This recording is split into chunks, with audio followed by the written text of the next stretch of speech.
Прокурор Олжабай Шакирге 7 жыл сурады. Колуңузду алып коесузбу? Соңуз. Колуңузду алып коесузбу? Бүгүн Олжабай Шакирдин соттук процесси болуп өттү.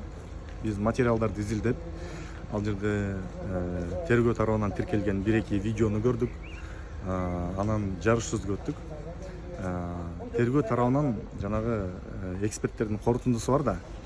Эксперттердин корутундусу такыр эле башка видеого чыккан корутунду экен, ишке тиешеси жок.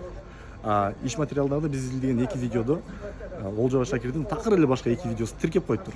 Эми ал деген нерсе бул жанагы корутундуну автоматтык түрдө жокко чыгартат да. Корутунду бул ишке тиешеси жок экен. Значит, видео далил, жанагы керектүү видео далил иш материалдары тиркелген эмес.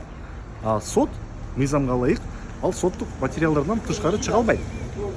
Соттук материалда эмне болсо ошонун негизинде чечим чыгарыш керек.